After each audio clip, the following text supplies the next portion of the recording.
देखो यार, अगर तुम लोग एईडब्ल्यू के हार्डकोर फैन हो तो ये वीडियो तुम्हारे लिए होने वाली है, क्योंकि गाइज एईडब्ल्यू के ऑल इन पेपर व्यू के पहले एईडब्ल्यू ने नॉर्थ अमेरिका के बिगेस्ट ई स्पोर्ट स्टेडियम के अंदर back to back 6 show announce कर दिए हैं। एईडब्ल्यू में ब्रायन के इंजरी को लेकर ब्रायन की तरफ से काफी बड़ी अपडेट आ रही है। एईडब्ल्यू के डबल और नथिंग पेपर व्यू के ऊपर मॉक्सली का मैच अनाउंस हो चुका है। तो गाइज वहीं एईडब्ल्यू का रिलीज सुपरस्टार कंपनी पर वापस आ चुका है। तो गाइज चलिए बिना किसी देरी के शुरू करते हैं इस वीडियो को। और सबसे पहले बात करेंगे एईडब्ल्यू के डायनामाइट के व्यूअरशिप की। बात करें अगर यहाँ पर एईडब्ल्यू के डायनामाइट के व्यूअरशिप की, तो गाइज जैसा कि आपको याद होगा लास्ट वीक जब एईडब्ल्यू ने उनका डायनामाइट किया तो लास्ट वीक एईडब्ल्यू के डायनामाइट शो को करीबन 7,11,000 व्यूअरशिप मिली। बट गाइज यहीं एईडब्ल्यू कंपनी ने जब इस हफ्ते उनका डायनामाइट किया तो एईडब्ल्यू के इस हफ्ते डायनामाइट के व्यूअरशिप एक बार फिर से 7 लाख से नीचे गिर चुकी है। और एईडब्ल्यू के इस हफ्ते डायनामाइट शो को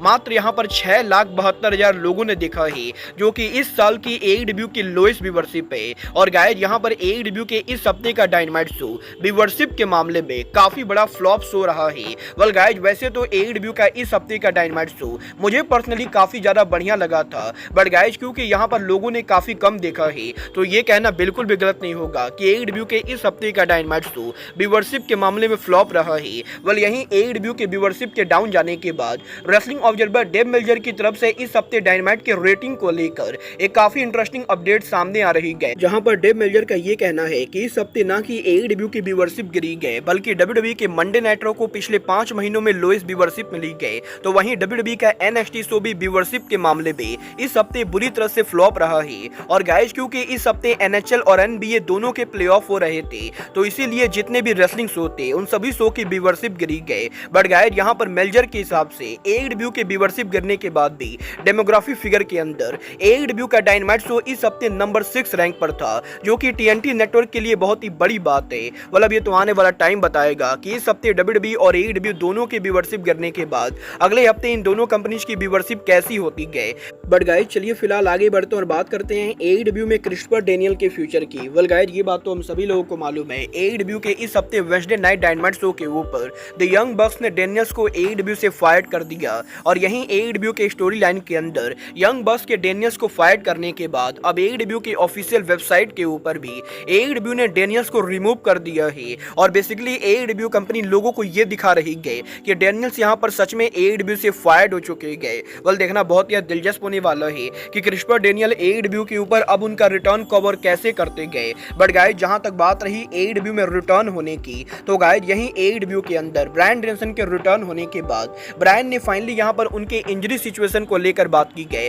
जहां पर ब्रायन ने इस चीज को कंफर्म कर दिया है कि एईडब्ल्यू में डायनेस्टी पेपर व्यू पर ऑस्प्रे और ब्रायन के हुए मैच के अंदर ब्रायन को यहां पर कोई लेजिट इंजरी तो नहीं हुई थी। बट गाइस यहां पर उस मैच के बाद ब्रायन यहां पर लगातार नेक इश्यू से गुजर रहे गए और अब भी यहां पर ब्रायन के नेक के अंदर काफी ज्यादा पेन होता है। बट गाइस ब्रायन के नेक इश्यू के बाद भी वो यहां पर एईडब्ल्यू के डबल और नथिंग पेपर व्यू पर कंपीट करने वाले गए। और क्योंकि ब्रायन की इंजरी कोई खास ज्यादा सीरियस इंजरी नहीं गए तो इसीलिए वो एईडब्ल्यू के अंदर इस टाइम पर टीवी से ऑफ नहीं जाएंगे। वेल देखना बहुत ही दिलचस्प होने वाला है कि ब्रायन नेक इंजरी के साथ एईडब्ल्यू के अंदर कैसे कंपीट करते गए। बट गाइस जहां तक बात रही एईडब्ल्यू के डबल और नथिंग पेपर व्यू की, तो गाइस अब मैं आपको बता दूं जहां एईडब्ल्यू के डबल और नथिंग पेपर व्यू के ऊपर ब्रायन और एफटीआर एईडब्ल्यू के अंदर हमें यहां पर एनआरकी इन अरीना मैच में लड़ते हुए दिखाई देंगे, वहीं एईडब्ल्यू के डबल और नथिंग पेपर व्यू के ऊपर बीसीसी के मेंबर जॉन मॉक्सली भी एक्शन में होने वाले गए, जो यहां पर एईडब्ल्यू के डबल और नथिंग पेपर व्यू के ऊपर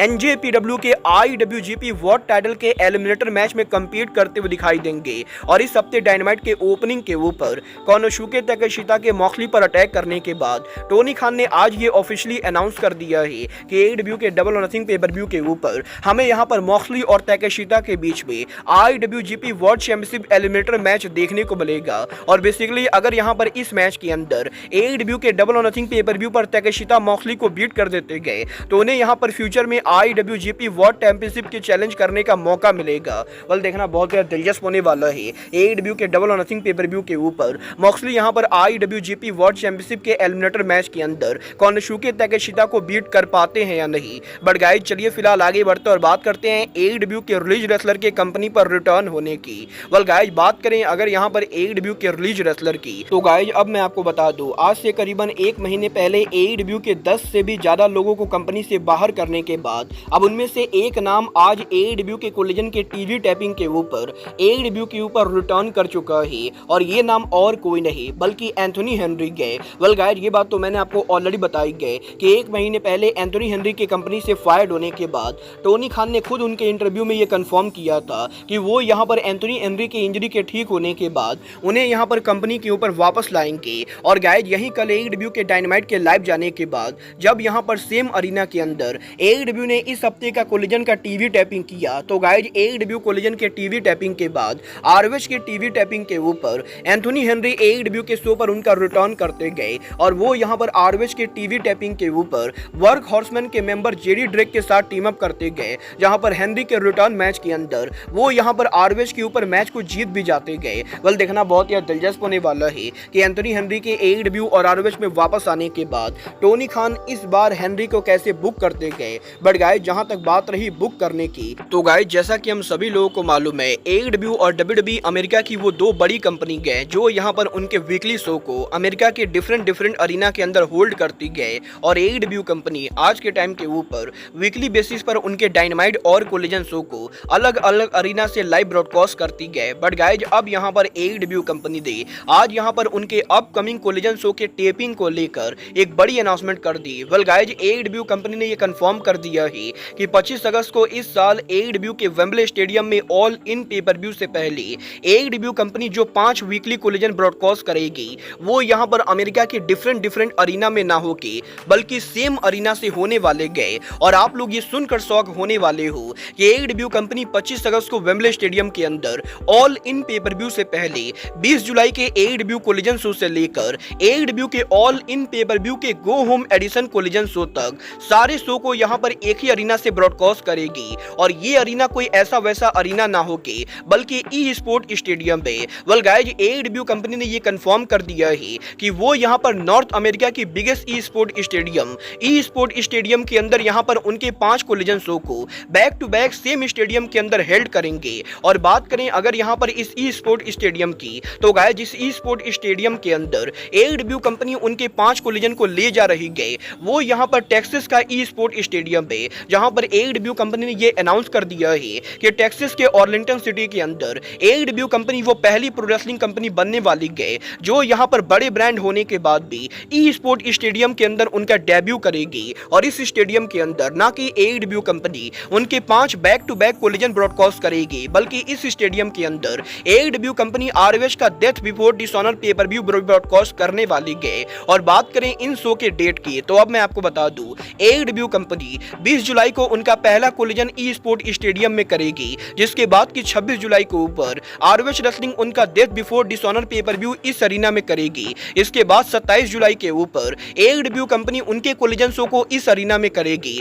तो वहीं 3 अगस्त के ऊपर AEW कंपनी एक बार फिर से उनके कोलिजन को इस अरीना में ब्रॉडकास्ट करेगी। और इसके बाद 10 अगस्त और 17 अगस्त के ऊपर भी AEW का कोलिजन शो इसी स्टेडियम से ब्रॉडकास्ट होने वाला है। और गाइस, अब जबकि इस स्टेडियम के अंदर AEW ने ऑर्लिंगटन सिटी के अंदर बैक टू बैक 5 कोलिजन और ROH का पेपर व्यू अनाउंस कर दिया है। तो गाइस, इस न्यूज के सामने आने के बाद सोशल मीडिया पर AEW के फैंस और AEW के हेटर दोनों ही काफी ज्यादा शॉक हो चुके गए, जहां पर AEW के हेटर्स का ये कहना है कि AEW कंपनी का ई स्पोर्ट स्टेडियम में उनके शो को ले जाना AEW के डाउनफॉल का सबसे बड़ी शुरुआत है। क्योंकि गाइस, अगर आपको नहीं मालूम है तो मैं आपको बता दूं, ये जो ई स्पोर्ट स्टेडियम है इसकी ओवरऑल कैपेसिटी करीबन यहाँ पर 2500 के बराबर है। और जब इस अरीना के अंदर एक रेसलिंग शो होगा तो गाइस इसकी कैपेसिटी मेरे हिसाब से मैक्सिमम 2000 होने वाली है। और गाइस, AEW का लगातार 6 हफ्तों तक उनके कोलिजन शो को सेम अरीना में 2000 कैपेसिटी वाले स्टेडियम में करना डेफिनेटली AEW के लिए बहुत ही शर्म की बात है।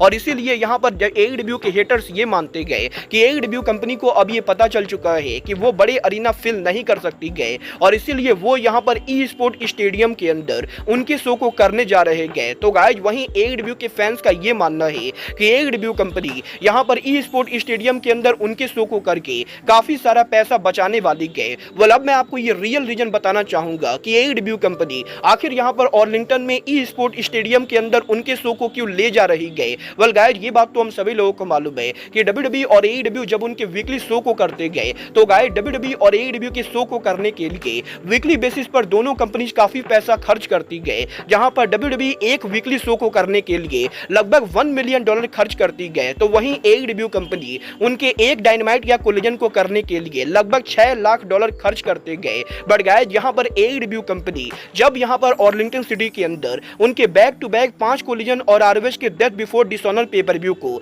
सेम स्टेडियम के अंदर करेगी, तो गाइस AEW कंपनी को इसके अंदर कोई भी पैसा नहीं लगने वाला है, क्योंकि ये जो शो होने वाले गए, ये शो यहां पर ऑर्लिंगटन सिटी के साथ पार्टनरशिप में हो रहे गए। और जैसे WWE के रेसलमेनिया पेपर व्यू के लिए WWE को सिटी से पैसे मिलते गए, वैसे ही AEW कंपनी को ऑर्लिंगटन सिटी में ई स्पोर्ट स्टेडियम में उनके शो को करने के लिए सिटी के द्वारा पैसे मिल रहे गए। और जहां AEW कंपनी नॉर्मल शो को करने के लिए उनके जेब से हर हफ्ते $6 लाख खर्च करती गए, वहीं ऑर्लिंगटन में ई स्पोर्ट स्टेडियम में शो को करने के लिए AEW को पैसे खर्च करने के बजाय उल्टा पैसे मिलने वाले गए। और बेसिकली यहां पर सिटी के साथ पार्टनरशिप की वजह से टोनी खान की कंपनी वीकली बेसिस के ऊपर एक कोलिजन को करने के लिए जो $6 लाख खर्च करती गए, वो पैसे टोनी खान के 6 हफ्ते के बचने वाले गए। और इसके बाद उल्टा यहां पर टोनी खान को सिटी से स्पॉन्सरशिप के पैसे मिलने वाले गए। और ये वो बड़ा रीजन है जिसकी वजह से AEW कंपनी ऑर्लिंगटन सिटी में ई स्पोर्ट स्टेडियम के अंदर बैक टू बैक उनके 5 कोलिजन और ROH की टीवी टैपिंग को करेगी। वेल गाइस देखना बहुत ही दिलचस्प होने वाला है कि क्या यहां पर AEW company back to back जब 5 कोलिजन को सेम स्टेडियम के अंदर करती गए, तो हर शो के ऊपर 2000 सोल्ड आउट क्राउड आती है या नहीं। बट गाइस डेफिनेटली यहां पर ये बात तो बिल्कुल ही क्लियर है कि AEW जब ई स्पोर्ट स्टेडियम के अंदर उनके 6 शो को करेगी, तो वो यहां पर कम से कम $3 से $4 मिलियन सेव करने वाले गए, क्योंकि इस अरीना में प्रोडक्शन का खर्चा मुश्किल से $1 लाख आने वाला है। और गाइस इसके अलावा स्पॉन्सरशिप के जरिए AEW कंपनी मोटे पैसे छापने वाली गए। मतलब ये तो आने वाला टाइम बताएगा कि AEW के ऑल इन के पहले सारे कोलिजन के ई स्पोर्ट स्टेडियम जाने के बाद AEW के ऑल इन पेपर व्यू के पहले AEW उनके डायनामाइट शो को कहां करती गए। बट गाइस फिलहाल के लिए आज के इस वीडियो में बस इतना ही। मैं मिलता हूं आपसे अपने अगले वीडियो में। बट गाइस तब तक के लिए goodbye, good night and bang.